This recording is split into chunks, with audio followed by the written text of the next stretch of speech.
Ladies and gentlemen, this podcast is powered by our Amazon affiliation. That's right, we're back on the Amazon train. If you go to gearnetwork.com under the Support the Shows banner, click the Amazon link. It will take you directly to your Amazon account, and you can do all of your Christmas shopping, holiday shopping, or regular shopping there. If that doesn't work, click on any one of the banners you see on gearnetwork.com. It will take you to Amazon as well. Using our banners, using our links, helps power this podcast in a way that we appreciate very much. So again, gearnetwork.com, click on any one of the banners to shop Amazon and support this podcast. gearnetwork.com. The following is a presentation of the Gear Radio Network. You're listening to the Better Live Than Dead podcast on the Gear Radio Network.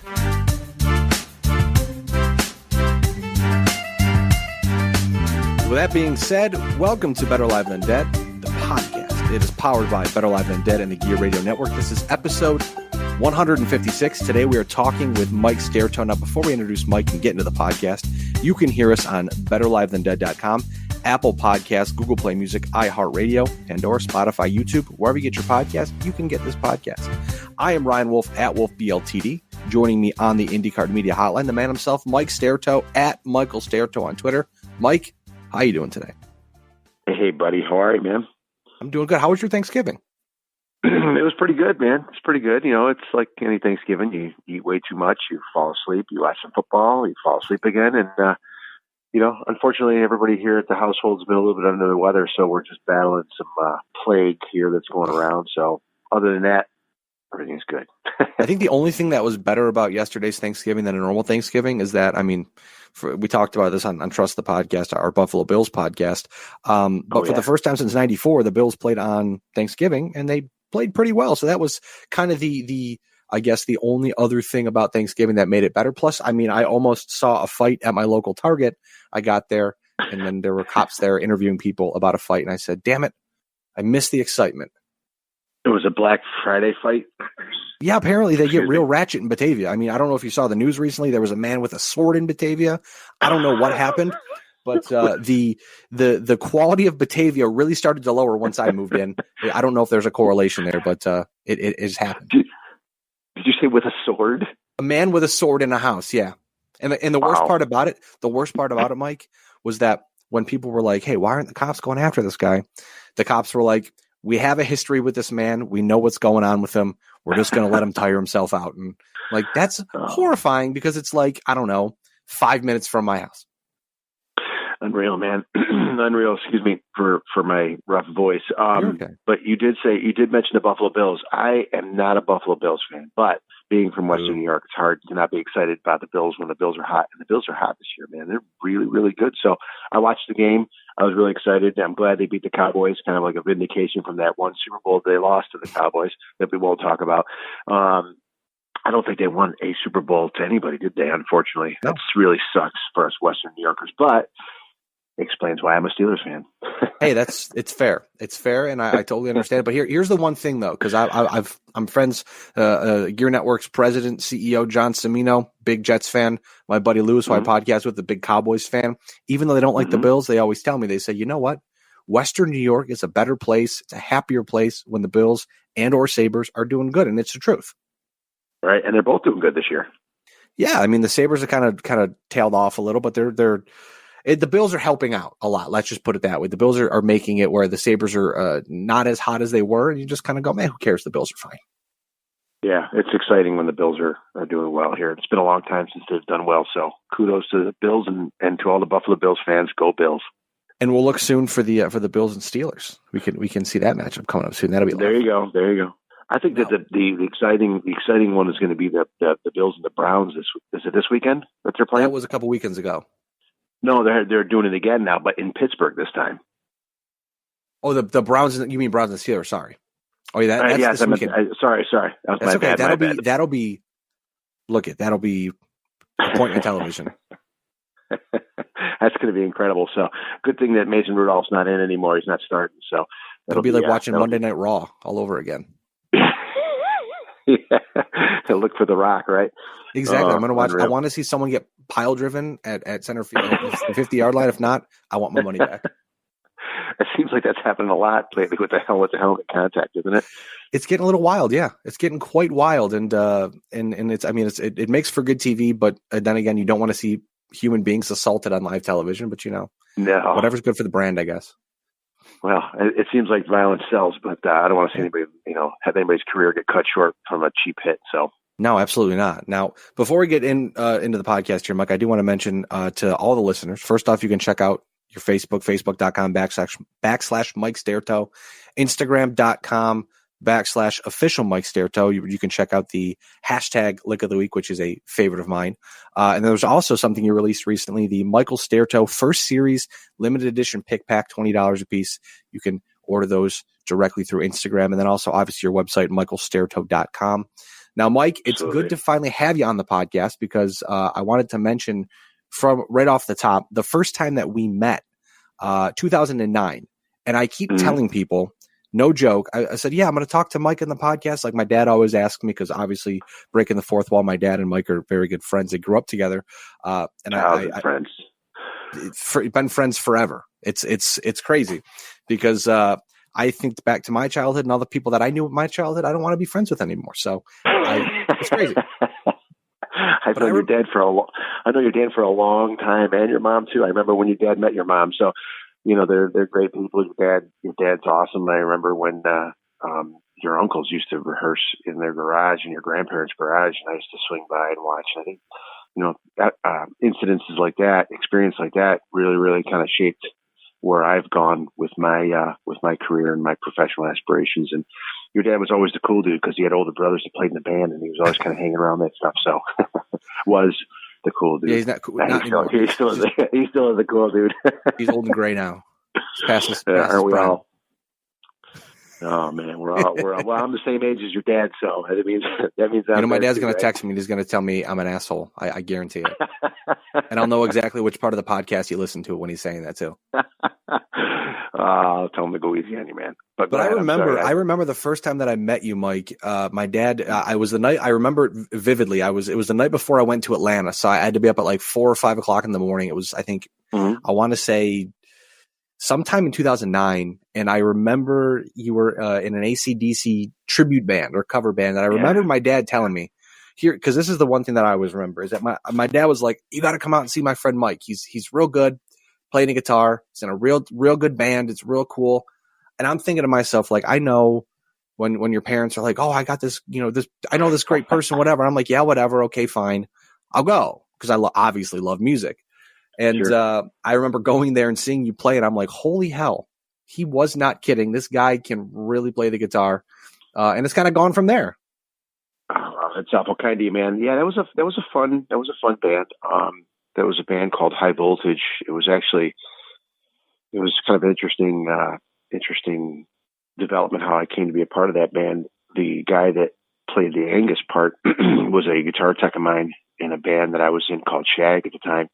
That was fairly busy. I don't want to say successful. Successful is kind of a relative term, but we were very busy around Western New York and the tri-state area, around this area in the Northeast. And he had a guy that played rhythm guitar, did the Malcolm part, and we were recording in the studio one night, and he split early to go do his gig. And I went to see them play at a little club here in town. It was amazing. I've always been a big AC/DC fan. And kind of joked with him one day and said, "Yeah, if your Malcolm ever falls off stage, breaks his arm, or gets sick, or quits the band, give me a call. I'd love to help you out." So fast forward a couple of years later, he called me and said, "Hey, remember what you said?" And I was like, "About what?" He goes, "About us needing a guy to play Malcolm." And I'm like, "Yeah." And he goes, "Well, we need somebody. Could you help us out till we find somebody?" So that's exactly what I did. I enjoyed several gigs with those guys, and it was a lot of fun. That probably is one of the gigs that you saw me at. That's pretty cool. Yeah, I think it was at the Penny Arcade or whatever it was at the time. It had the big outdoor area and whatever. It was great, but that's, like I said, that's when we first met, and then went from there when you went into Lou Gramm and all that. And it's been very cool. It's been a lot of fun. It's been a lot of fun to check you out and see where you've traveled, because clearly, as you say, you don't say successful, you say busy. I like that. You've been very busy over the years. Traveling all around, going to see new places, new faces, and getting to play music that you grew up on. I know that much, and that's got to be pretty cool. Yeah, getting to play the music I grew up on and actually sharing the stage with some people that I looked up to and idolized. And, that's a really, really cool thing. And I feel very grateful and very humble to have had that opportunity and to be able to still do that now is pretty incredible. To be honest with you, if you put your mind to something, I think anything's possible no matter what you do in life. So that's kind of the way I live my life. That's absolutely that's the right way to look at it, honestly, because that's how we've done with podcasting, with writing. It's crazy too. The one thing I learned over the years, and I want to mention this before we get into our first big thing here of the podcast, is that it's crazy how you can meet one person, and then you're like, oh, this guy, I know this guy. And then that person goes and does something else, and they're like, I want to bring this person with me, or I know a guy who can do that. And then that person introduces you to 5 people, to 10 people, to 20 people, to 30 people. And then next thing you know, like you said, you're sharing the stage with people you not only grew up listening to, but people you look up to as a musician. And you go, how the hell did I get here? How the hell did I do this? But that's exactly what it is. You put the hard work in, you put the time in, and then opportunities will present themselves because people like yourself, I feel really stand out when they say, oh, not only can this guy play the music, but he actually enjoys it, puts the work in, puts the time in, all that stuff. And you can really see it through the performances and through the work that you put in. And it's great. I mean, it's really cool. And that's like you said, if you put your mind to it, you can really do anything. That's the one thing I feel like people forget is that, you're not going to wake up tomorrow and get a record deal. But if you bust your ass and put yourself in front of the right people, it's possible. Yeah, absolutely. I mean, I think, passion plays a big part in it. And I think that if you do anything, you do it with everything you have and with all your passion and somebody will notice. And I think networking plays a part of that too. And, having a good reputation and your character and integrity always, elevate you to a higher level. And there's no such thing as pure luck. I mean, you bust your ass for a long time, and basically it comes down to a simple equation: as preparation meets opportunity, and that's what defines luck. You prepare yourself, and then when an opportunity comes along, you try to seize the moment, or not, and hopefully, that translates to the quote, as I use air quotes, luck. It's 10-year overnight sensations. People bust their ass to get someplace, and sometimes they're not lucky. And then sometimes, it takes a long time, but then they finally get lucky. So, I've been very, very dedicated to my craft for a long time. And as a lot of people will tell you that know me, that's kind of that's what I wanted to do since I was a kid in high school, and I've never really wavered, and it's worked out. So I'm very fortunate. And same as Thanksgiving, I'm very thankful. I like that. I like how you bring it back. It's very much on brand. I like it. Now I want to move on to our 3 big things here on the podcast, brought to you by fortunephoto.com. Now we've got a few more than 3 things this week, but who cares? We can do what we want because it's the podcast, and we can decide if we want to have 10 things. We can do 10 things. Who cares? I want to talk to you, Mike. What was that? I said I'm game. Excuse me. Oh, absolutely. No, you're okay. You're okay. So I want to ask you first off, because I've been really trying to get either a musician or a writer's perspective. And so it's a perfect opportunity with you on the podcast here to talk about the Rock and Roll Hall of Fame. Now, as you and I both know, but we'll kind of give people who may not know a bit of a highlight. The Rock and Roll Hall of Fame over the years has really been more of a popularity contest than anything, where there's a specific board of people who say, we like that band, we don't like that band, they're in, they're out. And no offense to bands like ABBA, but you get a band like ABBA in the Rock and Roll Hall of Fame, and then until recently, you get a band like Kiss out of the Rock and Roll Hall of Fame. Now, again, they changed the format a little more recently. They've changed the board of people. They've changed their perspective, their outlook, where it's gone less of a Rock and Roll Hall of Fame, more of a Music Hall of Fame, which I think personally is a great idea. But they've also now included fan voting to help induct bands. Like that's how Kiss ended up getting inducted after they said, essentially, over my dead body will Kiss ever be in the Rock and Roll Hall of Fame. And whether you like Kiss or you hate Kiss, you have to understand that looking in the history of music, if you take Kiss out, you're going to lose a lot of music because a lot of bands are influenced by Kiss themselves, by their music, whatever it may be. But the thing about the Rock and Roll Hall of Fame, Mike, that really gets me is that there are still a big list of bands who are snubbed. You've got bands like Judas Priest, Iron Maiden. You've got T-Rex, who were nominated this year, but who knows if they'll get in. Motorhead, same thing, nominated, but they're still not in. And then another band like Motley Crue I mentioned, because we're going to talk about them later in the podcast here. But do you think the Rock and Roll Hall of Fame even holds the clout that it should? Like, it definitely does not feel as important. Like if I go to the Baseball Hall of Fame and see Ted Williams, I'm like, he was a damn good baseball player. But if I go to the Rock and Roll Hall of Fame, I'm like, that band really is a Hall of Fame band? Like, why do you think it doesn't hold that clout as much as like a football or a baseball Hall of Fame? What? I think it depends on, who is interpreting it. It depends on, the amount of clout. I mean, there's your average music listener who, like you said, that sees ABBA in there and the Kiss controversy, whatever. I don't know. I got mixed feelings about that whole thing, and I really don't have a strong opinion about the Rock and Roll Hall of Fame because I don't really take it that seriously. I've been there. I've been there as a spectator to see the artifacts and all the collection they have there. I've performed there in their atrium. It's a cool premise. I like the fact that they're honoring musicians that need to be honored, but I think that there's so many, like you said, that have been snubbed.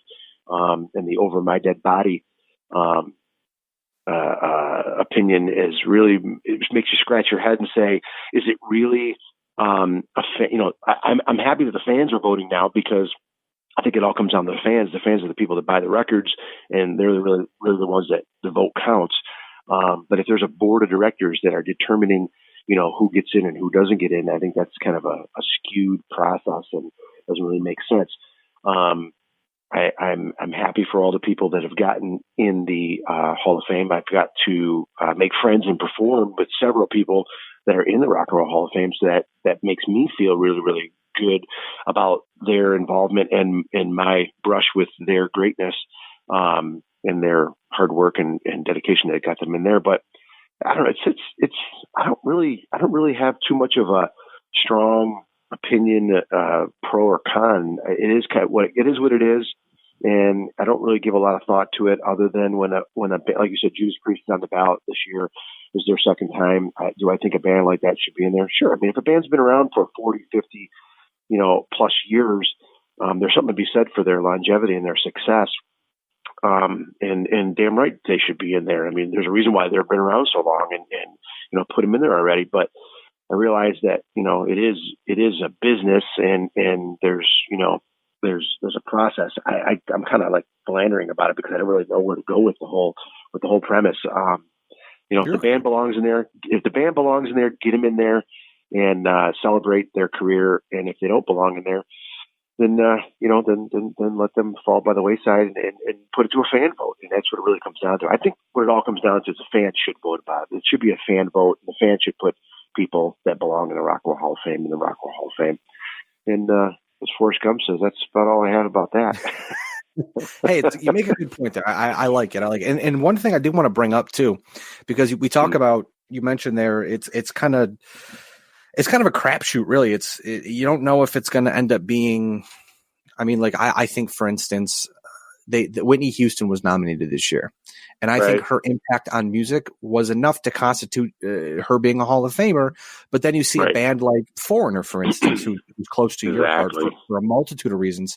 And I did the research. Exactly. I did the research today.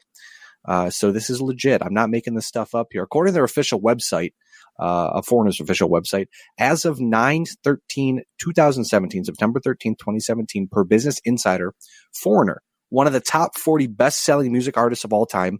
They've sold over 75 million records. They have 10 multi-platinum albums, 16 top 30 hits. Yet they have never been nominated for induction into the Rock and Roll Hall of Fame, despite being eligible since 2002. So again, I throw my hands up. I say, what even constitutes a Rock and Roll Hall of Fame nominee, inductee, member? Because you get some people who, again, I understand. You look at a band like, and this has just popped into my head, but you look at a band like Nirvana, for instance, their cultural impact, what they did with their short time together, by all means constitutes them. They should be recognized because of the impact that they had on the grunge movement, on the grunge era. But then you look at a band, like I said, like Foreigner, or you get a band like Kiss for the longest time, or Judas Priest, or Iron Maiden, or Motley Crue, what they did for the hair metal scene and how big of a deal that was, where you think to yourself, so is this an actual reason they're out, or is it just a personal grudge? Or do you say, you did enough, but you didn't do enough, despite the fact that you sold, 75 million, 100 million records? It just, there's no actual, like, you hit 500 home runs in baseball, you're a Hall of Famer. You win 250 games or 300 games, you're a Hall of Famer. You throw for 50,000 yards in football, you're a Hall of Famer. But in the Rock and Roll Hall of Fame, who knows? And that's kind of the confusing thing for me, because is it just like a status symbol still, or is it like actually a thing that they're going to take seriously? And I think personally, I'm probably jumping down the rabbit hole too far. But Mike, honestly, I've had way too much time to think about this. Well, you brought up a really good point as far as being a status symbol. There's some bands that get inducted that don't even care. Don't even part of the band doesn't show up, or there's all this pissing and moaning. I'm not going. If he's going to be there, if she's going to be there, I'm not going to go there. So it really makes you wonder that what they've done with the whole process is souring people on it. And there's artists that just seem like they just don't care. They just don't care. I mean, they don't put any thought into it. Why aren't we in it? They're just kind of doing their thing. But it's got to make me wonder, if you've had a illustrious career, like the guys in Foreigner. I mean, they deserve to be in there. I mean, there's no reason why they shouldn't be in there. And the legend that I've always heard or been told is that somebody pissed somebody off, and they said over my dead body, will they ever be in there? Well, that person allegedly has since passed, so that somebody needs to knock on their door and say, why aren't these guys in there? Because yes, with all due respect, over that person's dead body at this point. Right, exactly. And why aren't they in there? I mean, why are they nominated? I mean, there's tons of ballots. You see them online. You get emails. Induct Foreigner. Nominate them for the ballot. The fan vote. And they just get skipped over. You have a band like Journey that's in there. I mean, same category, same genre. They're in there. I think they had an overwhelming fan vote. And kudos to them. I mean, as far as I'm concerned, they're my favorite band. They should be in there. But yeah, Foreigner should be in there. There's a lot of bands that should. Like you said, Nirvana. Is Nirvana in there? I'm not even sure. I don't even pay that close attention to who's in and who's not. That's how much I take it seriously. So that should answer your question in and of itself, right? Yeah, that's a good way to put it. I mean, like for me, for instance, I mean, obviously, my dad raised me on Motley Crue, Kiss, and Van Halen, so I'm a big proponent of Motley Crue getting in. But the one thing that kind of really, I guess I wouldn't say chat my ass, because again, I'm still going to go to bed tonight and wake up tomorrow perfectly the same person, perfectly fine, whether or not they're in. But when they talk about, they were hammering home about how they now were doing a fan vote at the Rock and Roll Hall of Fame, how you can literally go physically to the Hall of Fame and vote for your favorite band. Oh wow! Motley Crue, because of their fans being so rabid, but also the success of their Netflix movie, they won the fan vote at the Rock and Roll Hall of Fame. Yet when it came around for nominations this year, they were nowhere to be found. So again, like you mentioned, it might be they pissed somebody off. I mean, Nikki Sixx has mentioned multiple times at the Rock and Roll Hall of Fame, said, because of the debaucherous stuff you guys have done over the years, there's no way we could put you in here because it would ruin our reputation or whatever it may be. Because those stories start to gain legs, and it's like a game of telephone where it's like, well, he said, but she said, but they said, so this is what's got to be the truth. But either way, you want us to take the fan vote seriously. You want us to take the fans, what they want and what they want to see seriously. And then they don't. So again, it's you're kind of making your own bed there, but something's got to give at some point in time. Exactly. It's a crazy process. I don't know what makes it tick, and I don't really lay awake at night trying to think about how to figure it out, because that's crazy. It doesn't make any sense. I mean, and then there's other Hall of Fame. There's a Songwriters Hall of Fame.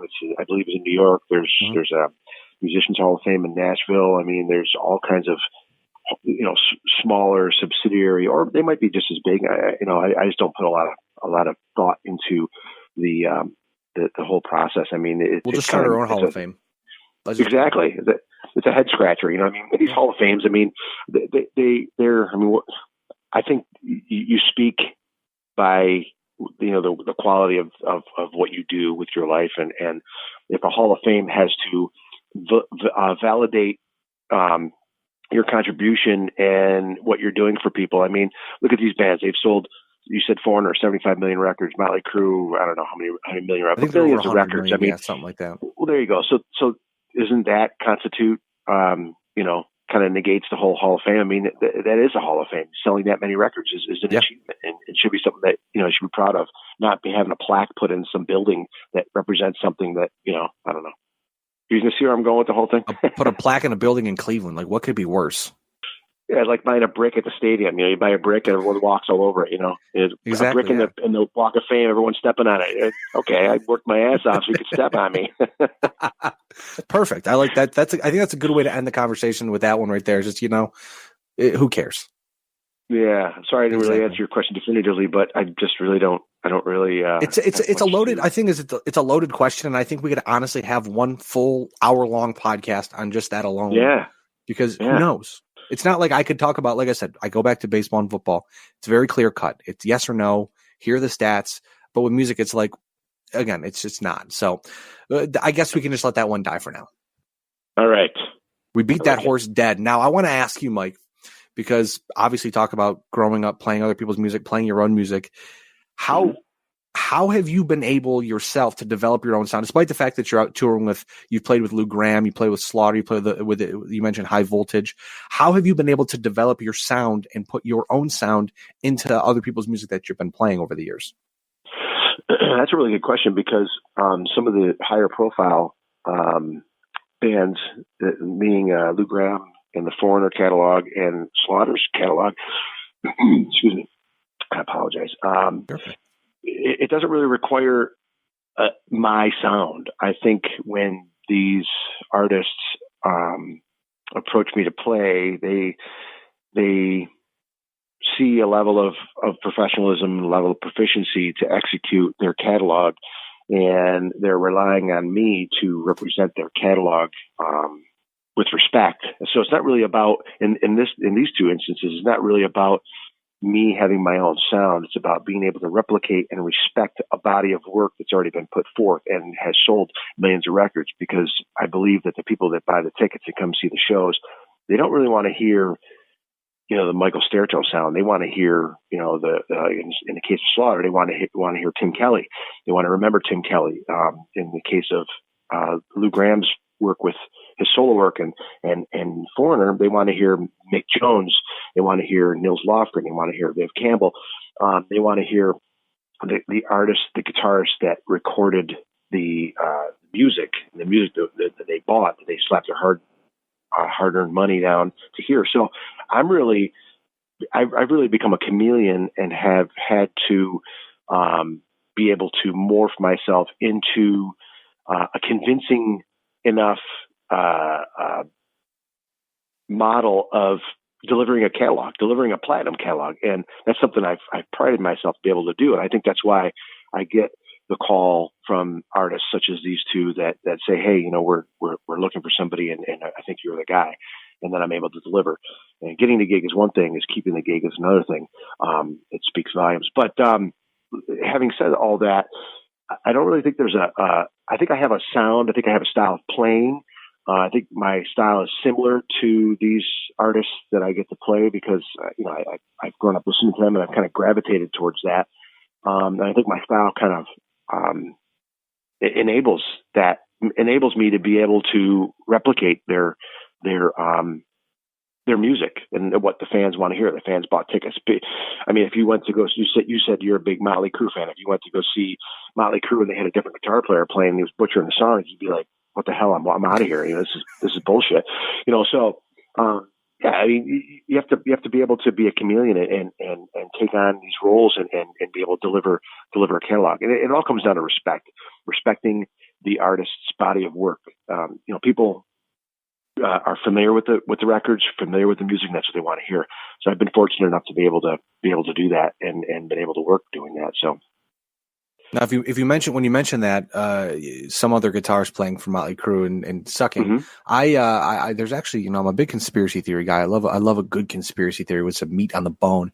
And I know there was one back, I think it was Crewfest 1, when Mick Mars was kind of still in really bad shape. there was a rumor that DJ Ashba stood side stage and played all the songs. I don't know if that's true or not, but I totally understand that where you go out and you see another band play another song, like, what the hell's going on here? Like, this is kind of rough.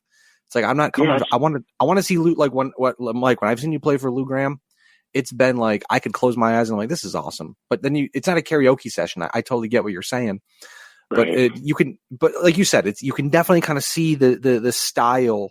Because I know, like, obviously, for those out there who don't know, I myself a musician. I play the drums. I have for 15, 20 years now, and everybody has their own style of play. So even though you're playing songs that were written by someone else, songs that were mastered and crafted by someone else, you can still kind of play it. Even though you're playing the same song, you play it a different way just by presenting yourself a specific way. And I think, like you said, that's how you're not necessarily a sound, but a style. And I like the way to look at that. Yeah, I think when these principal artists feel comfortable enough with you as an individual that you're respecting the material, I've been fortunate enough to have been told, hey, take some liberties, make it a little bit about you. And, and I appreciate that. I mean, that just shows their confidence in me and why they hired me in the first place. But I'm often reluctant to deviate too far. So what I try to do is I try to stay within the context of what I feel the style is and try to stay in that vein. I'm not going to go off in because the first time when Mick Jones does this little pull off section, I'm not going to start playing Eruption in that spot, even though it is pull offs. And I love Eddie Van Halen. I mean, we totally out of context, and people will be scratching their head, and I'm probably on the next plane home and watching some other guy stand on stage. So in my place. So yeah, I mean, it's you have to be respectful to the music and realize what is required and it's it's like that Hired Gun movie. If you watch Hired Gun, that's exactly it in a nutshell. I mean, that movie couldn't have been more perfect, describing what I do as a sideman. I mean, you have a job to do. You have you have a requirement and expectation, and if you can do that, you'll continue to be in that position for as long as that artist needs you. And that's pretty much the crux of the biscuit for that. I'm not by any means a professional musician, but I got to say, obviously, after seeing what you've done and watching stuff like Hired Gun or just looking around the internet, following people, reading stories, seeing tweets, Facebook messages, all that stuff, Instagram videos, I almost think that your job as a hired gun is more difficult than just being a regular musician in a band that has written your own music, you can do your own thing, whatever you want. Because like you said, it's not necessarily like you have like a script to follow. But you kind of, like you said, you have to respect the artist before you, and you're there to do a job, and that's your job, and you do it well, and you keep the job. Whereas if you're in a band and you suck, I mean, you're in that band, and unless the band fires you, which might not happen, I mean, you're well, I mean, around. Yeah, you do have somewhat of a script. I mean, you have to realize what's part of the chemistry and what makes the principal artist inspired and help them deliver their show and their product. I mean, and you stick to that and you say that as close as possible. I mean, if I was doing, my own style, I mean, it wouldn't sound like, the music that I'm trying to interpret or trying to replicate. So therefore I've kind of become a chameleon. That's really the only way I can really describe it, as being a chameleon. And I enjoy it. It's a challenge because I mean it broadens my horizons and it broadens my style. It helps me bring elements into my playing that I may not have discovered on my own. It's really cool evolution. So now I promised you, Mike, before the podcast via text message, no softball questions, and I feel like this to me this seems like a softball question, so I want to warn you beforehand. But it's a genuine question because I myself I have specific instruments, specific drums, that if someone were to say, pick out your favorite one, I'd point at it and say, that's it. I've had the same drum set. I've kept it around. I've not upgraded because, why do I need to? I'm not going out playing gigs or whatever. I've had the same drum since I was a kid because, I take good care of them, whatever. So it's like, that's my go-to. Right. Sure, but I've obviously seen your personal guitars on Instagram, out at shows, whatever it may be. And I have to ask you, which one is your go-to and why would you say it was your go-to guitar? I go back and forth. I play Les Pauls, Gibson Les Pauls. To me, I think they're the best. I mean, to me, when I was a kid, seeing Ace Frehley or Neil Schon or Randy Rhoads, those guys kind of, especially Ace Frehley. I mean, seeing him with his smoking Les Paul or tobacco sunburst or sunburst triple pickup guitar, to me, it was just the epitome of rock and roll. And it was just what embodied the whole image that I fell in love with. And when I was, fortunate enough to be able to buy my first Les Paul, and I really never turned back. First real Les Paul, that is. I had several copies before that because they were inexpensive, and I really wasn't that good. And it really didn't make sense for me to spend, a lot of money on a real Les Paul. But for me, a Gibson Les Paul is just really, really, really it for me. I feel comfortable on the guitar. It's just for me, it sounds great. It feels good. It's what I'm most comfortable. It's like putting on your favorite pair of shoes or your favorite pair of pants that that is fit really well, and you feel comfortable. You feel like I feel like myself on a Les Paul. Having said that, I've tried different guitars and different brands, and there's pluses and minuses to everything, all other manufacturers. But I always come back to a Gibson Les Paul, a standard or a custom, and I think that they're a great company. I've been fortunate enough to work with them personally, and to the point where I've been to the factory and I've picked out my own wood and built my own guitars. And I defy anybody to go on the internet and do a Google search for Michael Staertow and find me not playing a Les Paul. And in the pictures, it's just kind of been my staple. It's been the way it is. So yeah, Les Paul. If you can find it, if you can find a picture of Mike not playing a Gibson Les Paul, you win an undisclosed prize. I'm not sure what it is, but we'll get you a prize. Yeah, I don't know. I mean, I don't know if there is, but if there is, I think there's a couple out there of me playing in high voltage where I'm playing a Gretsch Malcolm Young. But if it is, we'll get it scrubbed. We'll get it scrubbed off the internet. I've got some connections. I did that gig with a Les Paul for the longest time, and they just really wanted that visual. So I sucked it up and played it, and it's a great sounding guitar, but it's not a comfortable guitar to play for me, and it is what it is. So I get that though. I totally understand that because I could sit down. I mean, I feel like I could sit down in a drum set and play. But there are certain things. There's certain ways, I like my snare a certain height. I was talking to my coworker and he's like, I really like my ride cymbal to the right. And I was like, no, I'm more of I like it at like a 2 o'clock. He's like, no, I like it at like a 3 or 4 o'clock. I'm like, that's weird for me, man. Or like a 1 o'clock, right in front of me. But again, I totally understand that, but I had to ask because like I said, everyone has a preference. And I feel like you're enough of a music and guitar aficionado where if I say, what's your favorite and why, you wouldn't go, I really don't care. Right. Because if you had said that, I would have just been like, well, this conversation's over because I'm disappointed now. Yeah, no, everybody has their creature comforts. I'm the same way too. My strap has to be a certain height. My strings have to be a certain gauge. They have to be the action has to be a certain, or else it's just not right. And you're not able to create and really get in the moment and really dive into what you're doing. And it's just everything's a little awkward. I mean, even to the point that if like I mentioned earlier, having a comfortable pair of shoes, if my sock is crumpled the same way or something's gotten in my shoe before I'm stepping on stage and I feel that little bit of twinge, sounds crazy, but I feel a little bit of a twinge in my foot, it's like something's not right. This whole thing, the world's not perfect for this performance. Totally get it. I'm a little off. And it's like a NHL goalie. You see pre-game, he goes through his crease. He scrapes the ice a certain way. He takes his stick. He hits, in a certain order. He hits the left post, the right post, the top post, and then before all the teammate comes over and slaps his shin pads, his leg pads or whatever. And it's like a what do they call that? Like a routine, like you got a the routine, superstitions. Yes, superstitious ritual that helps them win, So it's kind of one of those things. I mean, if you're into it enough, then some people might think I'm crazy and say, that guy's a little bit off the rocker, man. Just get up there and play. Look, I've got jerseys. I go as far as I know that I cannot affect the outcome of a sporting event because I am not playing the game. I'm not coaching the game. But I've got hats that I consider bad luck. I won't wear during a game.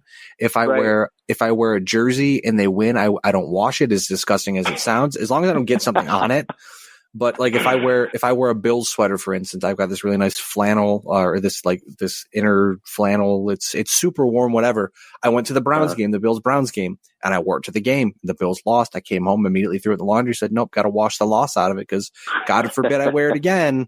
Right. Like I have this, no joke. I have a Tyrod Taylor jersey. I've worn every game I've worn at the Bills have won. I didn't get to wear it yesterday, so I was in my own head all morning. Like I'm gonna jinx the team. It's not gonna be good. It's gonna be my fault. And I'm like, what the? I'm like, I'm a 28-year-old grown man. Like, what the hell is wrong with me? Well, like if you watch playoff baseball, there's fans that wear their hats inside out, upside down, and they're all, Yep. they're all like, convinced that that's the good luck charm. So that it's pretty wild. It's pretty wild. It gets into my head, and I'm right on the same page with you, Mike. Where if something doesn't feel right, and the world is off the axis, and I'm just like, you know what? No, it's wrong. It's not good. Yeah, and I can feel like I had a horrible gig. And then, and I step off stage and I'm really down on myself, down on my performance, and I'm feeling pretty bad. I think I let my bandmates down and the fans down that come see the show. And, everyone's looking at me like, well, what's the problem? It really wasn't a good gig. And I listened to a recording of it later and I'm like, wow, it really wasn't that bad. It wasn't as bad as I thought it was. I mean, it wasn't up to my spec. I wouldn't give myself that much of a pass, but I listen back and I go, well, that didn't sound too bad. But it's good that you hold yourself to a higher standard where you're not just like, hey, it was a bad gig, but who cares? You're just like, I want to be better. I like that. You're only as good as your last gig. I mean, if Absolutely. I stepped off the stage, if I had a gig tonight and I stepped off the stage and it was the last gig I ever played, and that would be the one that I'd be measured by. So I mean, I really put my all into it, and I really want to have a great show. First and foremost, for the people who are paying their hard-earned dollars to come see it, but for myself and who I'm playing with, my bandmates on stage. I don't want to let them down. I do feel the same way about podcasting, where if I put a podcast out and I'm like, man, that sucked. Absolutely.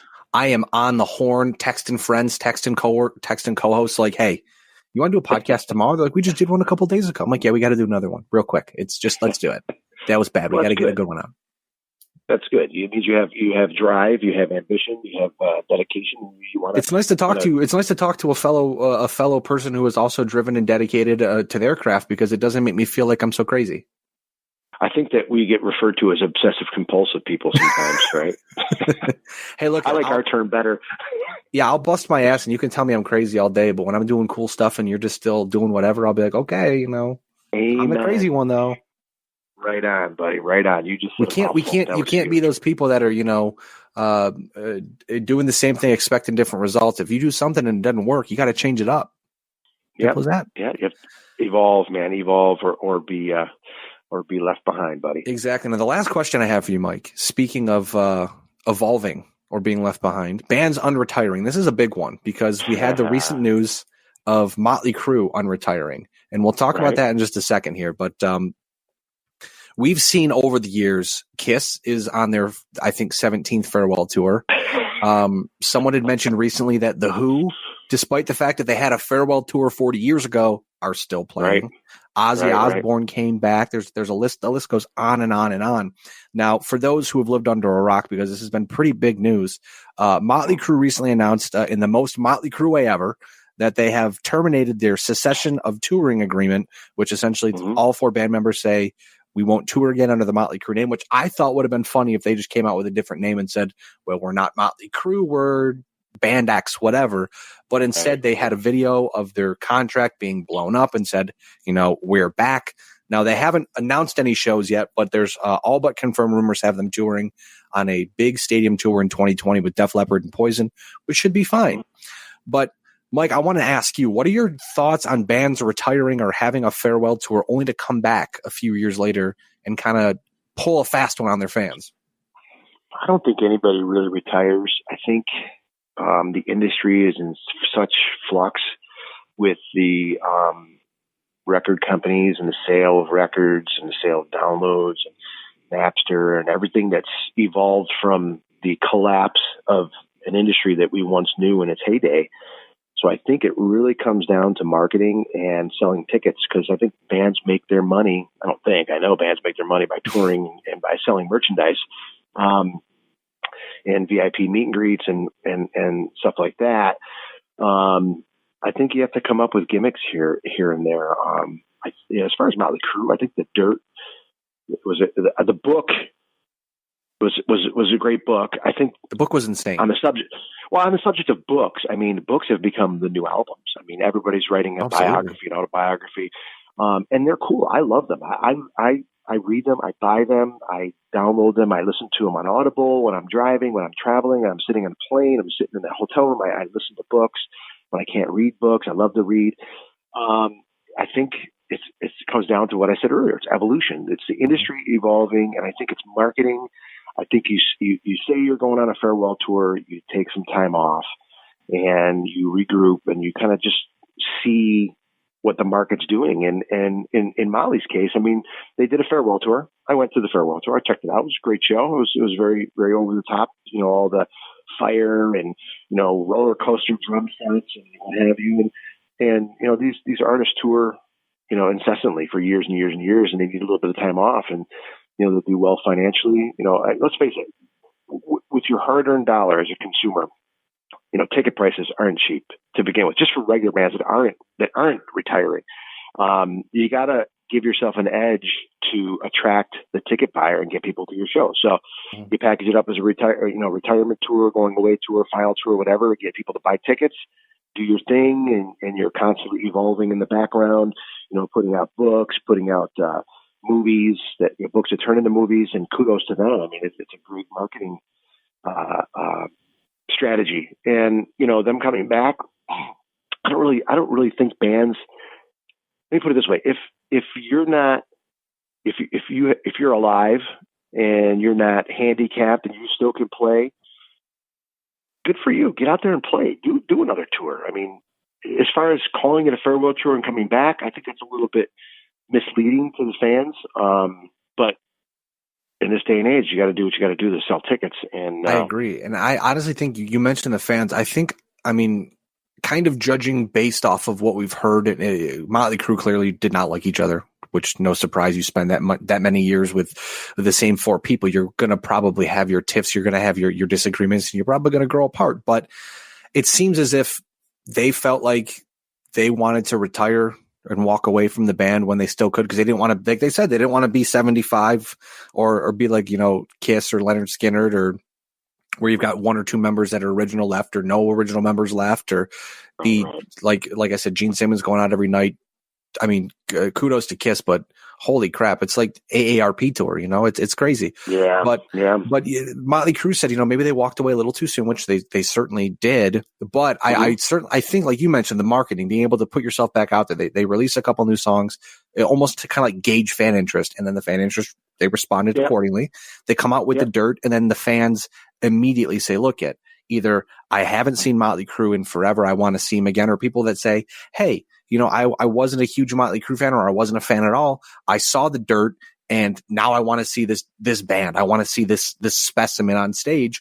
And then in the overwhelming fan response to the dirt, I think that led them to decide to come back, because I don't know, Mike, if you've seen, but there are reports out there that Motley Crue's looking to make around $2 million a show coming up here. Yeah. And like you said, it's all about, and I think honestly, in this day and age, as a fan, I don't think as a musician it's a great era, because again, like you mentioned, your Spotify is great, but the musicians get screwed royally in terms of making money off of that. Yeah, you don't make a lot of money on downloads at all, man. And then you look at concerts. Like I'm going. I've already bought tickets for next August to go to Pittsburgh to see Green Day, Weezer, and Fall Out Boy. So like that's really cool. How much are those tickets? Oh, I got to be over $100 a piece. Right. So I was going to add to it, not to interrupt you, but if you put enough money in front of somebody's face, they're coming out of retirement. Oh, absolutely. I look at, if it were me and someone said, we'll give you $2 million a show, where do I sign up? When are we leaving? But the scary part is the flip side to that is, okay, so we're going to put $150 million in your pocket. Okay, great. Well, what does a promoter got to do to recoup that with ticket prices? I mean, it all comes down to the consumer. I mean, we're going to pay, if we're going to go to these shows, I mean, we're paying a good buck for those tickets, and they're going to be selling them a year out. And we're going to be slapping down our hard-earned money, and it better be a damn good show, right? Yeah, I want to see roller coasters, explosions, dancing people. I mean, just debauchery. That's what I want, you know. Exactly. You want that. That's what I expect when I go to a Motley Crue show. Yeah. Exactly. So, I mean, it all comes down, that if you put enough money in front of somebody's face and the conditions are right, they're gonna come out of quote unquote retirement. Do I agree with it? I don't know. I mean, but having said that, I mean, I would have never thought that being at that Motley Crue farewell show would have led me an opportunity to play with the guys in Slaughter, because the guys who play with Slaughter, the guitar player, the drummer, the bass player, are Vince Neil's solo touring band, which created a need for me to fill in when they had conflicts with scheduling. So it offered me an opportunity. So it kind of is a little interesting caveat there with my opinion towards bands that are retiring and coming out of retirement, because if it wasn't for Motley Crue, the 7 degrees of Kevin Bacon, if Motley didn't retire, it wouldn't have gave me an opportunity. I'd never thought about it. I mean, I was at that show, didn't give it, a thought at all that it would provide an opportunity for me, in 2019. So, it's an interesting thing. I mean, good for them. I don't think people should quit. I think if they're healthy enough and able to go out and put on a good show with integrity, that they should tour as long as they want to. Misleading the fans. I know there's going to be a lot of pissed off fans who are going, well, wait a minute, you said you were retiring, and I spent $3,000 I bought tickets for $500 and I spent $1,000 for meet and greet because I was never going to see you again, and I'm still paying that credit card bill off at 17.2% interest. I haven't paid it off. Now you guys are coming back. That would piss me off. That sounds like the average fan for sure. Yeah, I don't disagree with you on that one. And again, like you said, I more or less I'm again not a professional musician, so I've never been in that situation. But you got to think to yourself, maybe like you said, Mike, take some time off. Let the fan interest drum back up. Oh, we want to see band X. It would be great to see him again. And you go, okay, here we are. And then cash in on it, because I don't think there's, in this day and age of music, there's too much of a good thing for sure. I don't think that can even be achieved. But then again, with that being said, on the flip side, I almost think tour too much if you go to the same, like you've got, I know Kiss is on their farewell tour, but we've had Kiss at Darien Lake, and then we're going to get Kiss at KeyBank Center, and then we're going to get Kiss at CMAC, I think all within a year and a half. So again, by that CMAC show, again, people will probably still show up because you're saying it's the last time Kiss is ever going to be at your arena or your outdoor amphitheater. But at some point in time, you got to think to yourself, when are you beating a dead horse? When you're like, okay, great. Like I've seen Kiss, and nothing against Kiss. The show's great. Don't get me wrong. But I've determined very quickly, I've been to enough shows in my life where I can say, you know what? I know I could go to a Kiss show in Montana, and I could go to a Kiss show in Buffalo, and I can go to a Kiss show in California, and I'm going to get the same exact show every single time. And to me, that's a safe investment, but to me, that's not super exciting, because I'm like, okay, great. Maybe they'll change out. Maybe they play Crazy Nights and they don't play King of the Nighttime World, but they're going to play all their hits anyways. So I'm like, is it really worth it? But then I go see perfect example. I went and saw a band at Buffalo Ironworks a couple weekends ago, named Lawrence. They're a soul pop band. They're incredible, but they played for an hour straight, and I paid $18 for a ticket. And I'm like, this is what I love. I mean, it's cool to go see the big bands, but it's cooler to go pay $20-$30 and go see a band pour their heart and soul on stage, because they know they need to blow your socks off. If not, they don't have a job. Right. Because they're hungry. And that brings up a good point too. I mean, are these bands, these nostalgia bands, still touring because there's a lack of new music that's equivalent to the quality of the bands we were used to that are now nostalgia? Their music is music replacing itself? Are there new people coming in to fill a void of what has left? That's a really good subject in and of itself. I mean, some people may say there's bands like Greta Van Fleet and Dirty Honey, and there's other bands that are newer bands that are Led Zeppelin-esque, Bad Company sounding bands, bands that are 70s vibe, trying to recreate an era.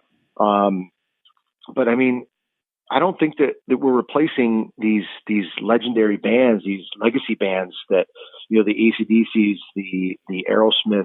I don't see a lot of bands coming back or I'm not sorry, not coming back, but replacing and filling the void of these bands who are eventually going to be retiring. And we're not replenishing it. Just like actors and actresses and comedians and entertainers. I mean, once they're gone, I mean, we're not seeing, a new Dean Martin. We're not seeing a new Sammy Davis Jr. We're not seeing a new, Frank Sinatra. We're not seeing, it just doesn't happen. I mean, there's people that are reminiscent of it, but I mean, we grew up in a golden age of entertainment, and it's not being replenished at the rate that it's leaving us. So that's kind of.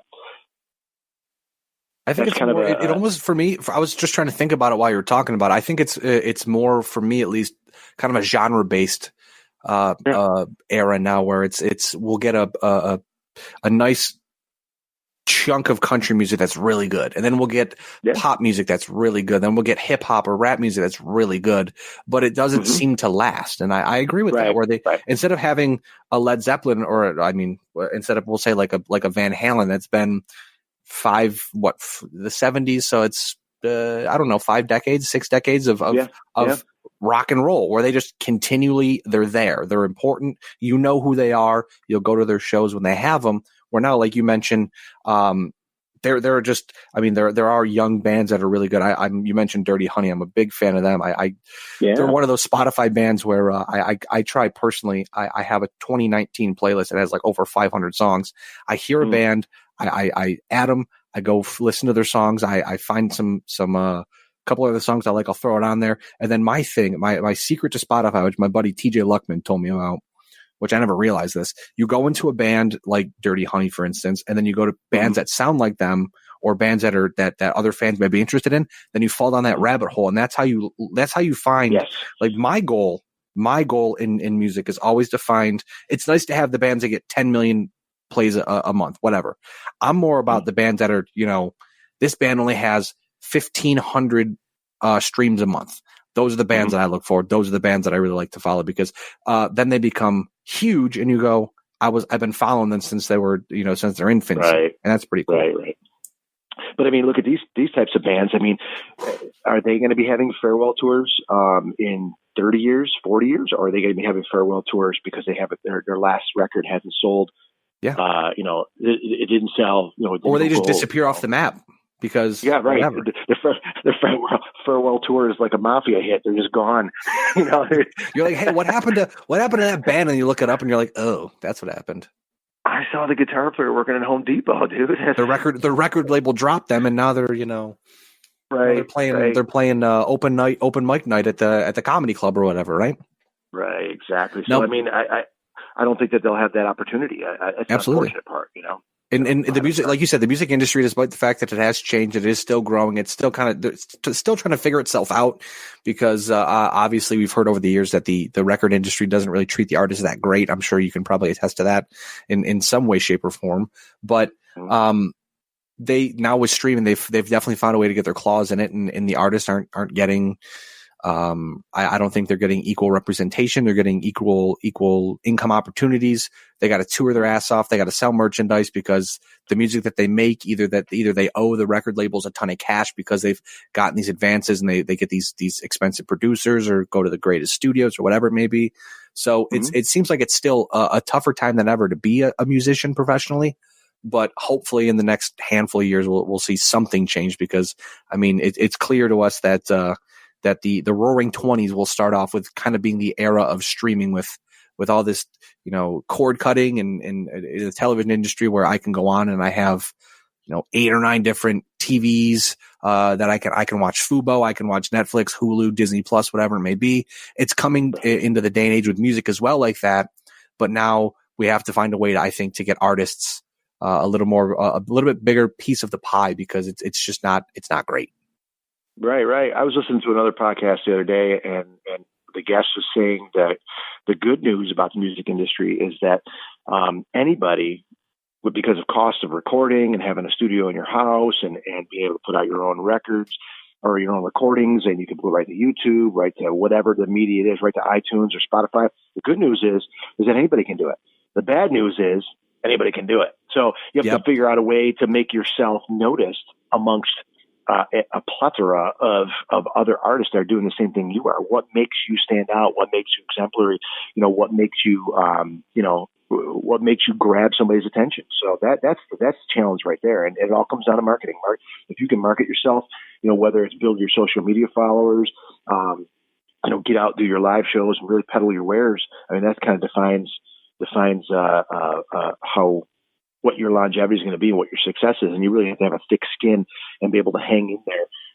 This music industry is not for the wary or the weak at heart. I mean, you really have to be passionate and dedicated about what you're doing and really, be in for the long haul. It's about the long view, not the short, get in, get out. If that's the case, you might as well just throw some money in the latest stock, the coolest stock option, and roll your dice there to get rich, flipping houses or something like that. Something to that. If you're a true artist and you're in for the artist integrity, artistic integrity of your craft and your music, then you're in for the long haul and you're sticking to it. So I think that's what separates the men from the boys. And you mentioned you mentioned the good thing and the bad thing about being able to do it kind of at your fingertips with a computer. The one thing I want to mention to you, Mike, I'm not sure if you've listened to Billie Eilish at all. Mm-hmm. Okay. Her record, that's a perfect example of being talented, being committed and being able to put your talent out there with the smallest of I guess equipment. You don't need to go to the big producers. They recorded it in their home studio. They mastered what they had. They put their talent out there. Now she's one of the biggest pop stars in the world. She's on a huge world tour, I believe. She's got a bunch of Grammy nominations, all recorded at a home studio. So again, you don't need to be that musician that, I'm going to go work with the biggest producer in the biggest studio. You can, if you've got the means, if you've got a MacBook, if you've got a couple $100, you can go out and get some equipment and you just make it happen. Just put it out there. Yeah. One time, I mean, it was really an achievement to be able to go into a proper studio to record. You realized then you were good enough to go into a studio. You were really making some waves with your career. Now you can spend $500, $750 and buy some software and get yourself a computer and some monitors and make your art right in your bedroom, if you will. And the trick is, like with Billie Eilish, I mean, she resonated with the fans. Her art spoke. So there's obviously, it doesn't matter if she went to a real studio or not. She had something that really resonated with fans. That's why the fans went for it. That's why it always comes back to the fans. Rock and Roll Hall of Fame, it's all about the fans. And when you're delivering your music, you really have to resonate with the fans. It's really not about you. You're giving away your talent. You're releasing it. And if you can move somebody with the music you play or the music you create, or even in my case, if I'm playing, one of Lou Graham's songs or a Slaughter song or an AC/DC song with a cover band, if somebody's having a good time that's listening, that paid money to get in, and really is able to escape their problems and their everyday worries for 90 minutes, an hour, 2 hours, 3 hours of whatever the length of set, you've done your job. If you can move them and help them escape from whatever's bothering them, then that's you really accomplished what you set out to do. I like what you did there. You kind of wrapped the whole podcast up and put a bow on it with that speech. I really appreciate it. It's like you've done this before. Oh, I've done one or two. Well, Mike, hey, I appreciate you joining the podcast today. I want to mention before we go again, check out your Twitter at Michael Staertow, Facebook.com/Michael Staertow, Instagram.com /official Michael Staertow or MichaelStaertow.com. It's been great. Hopefully we can get together soon and chat again. I am ecstatic that we finally had an opportunity to do this, Ryan. I'm over the moon, and I really appreciate you having me. And make sure you wish your folks I gotta get in touch with your folks, but make sure you wish them a happy Thanksgiving and a good holiday season for you and your family and everybody. So appreciate that, and same to you, and hopefully all you guys feel better soon. Thanks for having me, man. The preceding presentation has been brought to you by the Gear Network.